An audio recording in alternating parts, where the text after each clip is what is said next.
It's me, Noah Mean from the Arc of Truth. So I'm just wanted to say I'm sorry that I haven't been posting for the last 5 days. I've actually been down in California visiting a few of my family members. In fact, I was in Gustine visiting my great grandma, and honestly, it's been a long time, like maybe 3 or 4 years since I've seen them. So yeah, I'm glad I saw them. Anyway, I know there is a lot to talk about from the terrorist attack that happened in London again, to All Warmbier's death, and also what happened today with two things. But considering that this is I want to try to stay on course with current events. I'm just going to talk about what's going to happen today, and just do a few quick summaries of the past two stuff.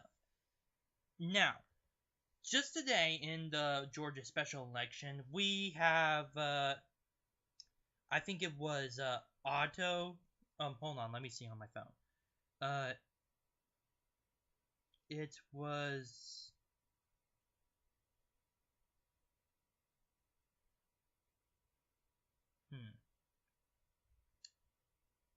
I can't really find it here. It was on Fox News, but basic. Oh, here it is. Okay, found it. Thank God.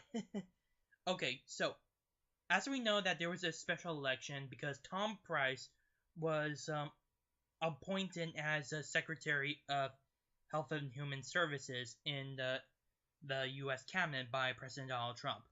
So now there was a special election between Republican Karen Handel against Democrat Jon Ossoff, and apparently Republican Karen Handel has won the election.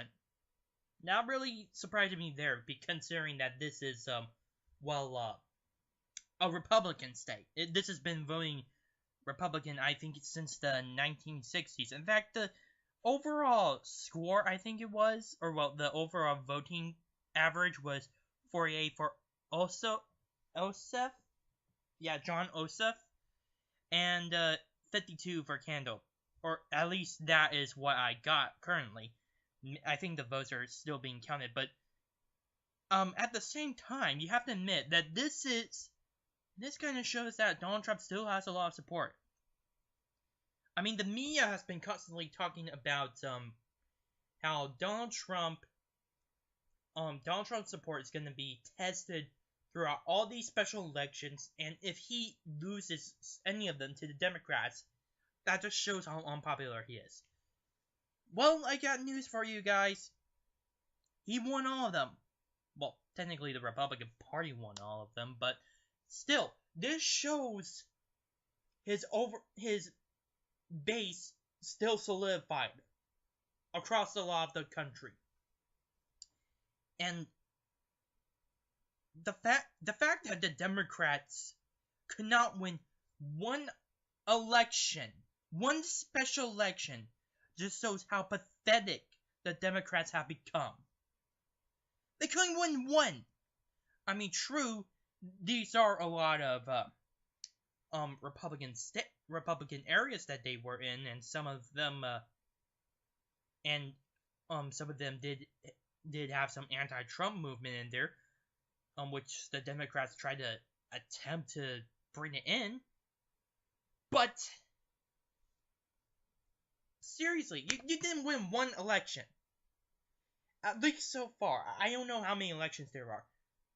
But I think there may be one or two special elections coming up. I just can't remember where they are or when. But anyway, say there are. This shows that Donald Trump's support is substantially greater than that the media has ever predicted. In fact, a while ago, Rasmussen reports actually showed his approval rating at 50%. 50%. This is the same poll that actually, against all odds, actually thought Donald Trump was the one who was going to win in the last election. And guess what? He did win the last election. that only builds up the credibility of Rasmussen. So, to be honest, I rather believe them. I don't. If Donald Trump has a very low approval rating, like below 50%, I doubt it's in the 30s range. I'm sorry, I just can't believe that. The oversampling of a lot of people, especially those who tend to vote Republican or no, vote Democrat, kind of changes the entire thing. Now for this will for what will happen in the future. This is definitely gonna be a big negative for the Democrats. I mean, like I said before, that they were convening in very strong Republican states. But still, this shows just how weak and vulnerable they are in the upcoming 2018 congressional elections. In fact, I think that they need to hold on a lot more states than the Republicans need to. I mean, a lot more. If I wouldn't be surprised. I would be a little bit shocked if suddenly the Republicans got a supermajority in both the House and the Senate. Well, technically they do have one in the House now, but yeah, I'm just saying.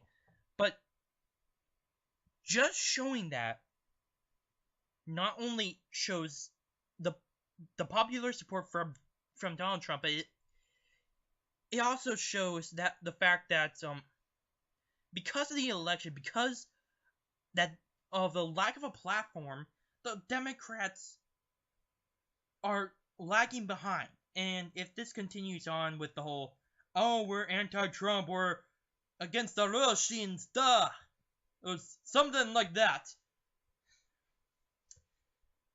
they're just going to continue to lose elections and maybe even simply get out of government after all, or maybe at the very least when President Trump is still in office, which will maybe be for 8 years, depending on if he wins re-election. Now for the second thing, the Supreme Court ruled unanimously that hate speech is free speech. I'm glad they did. I'm truly glad they did, because to be honest, the only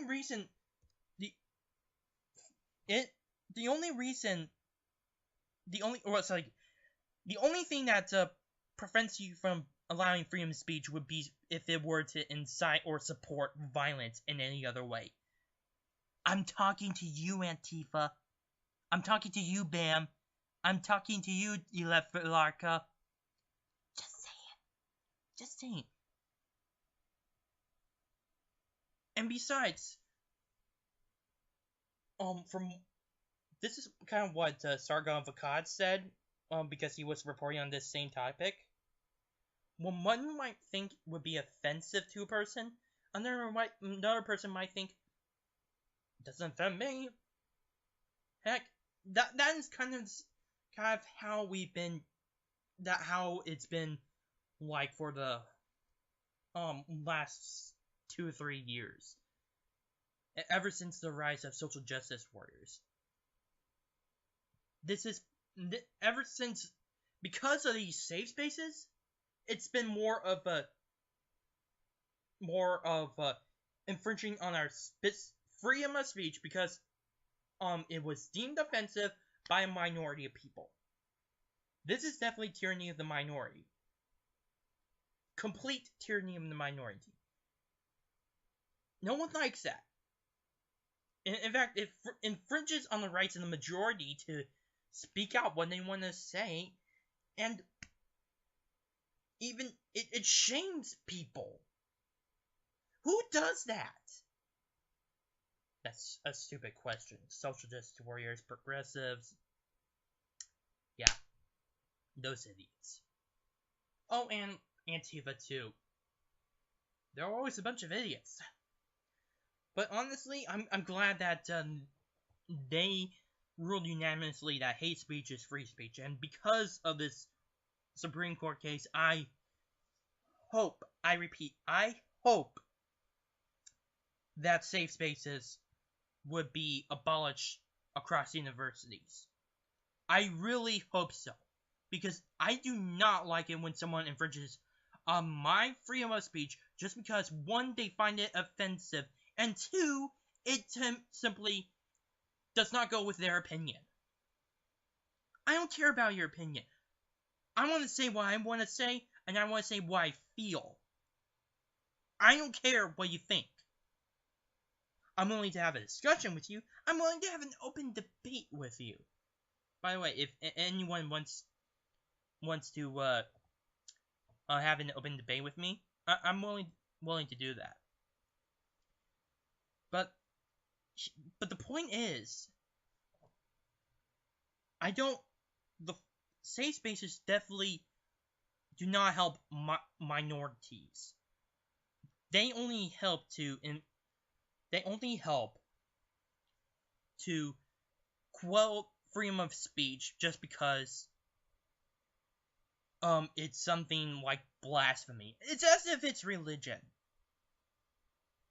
Again, I'm seriously glad that the Supreme Court was in favor of hate speech being free speech. That definitely gives us a chance. Alright, that's all I have for today. I am Noah Meehan on The Arc of Truth. See ya!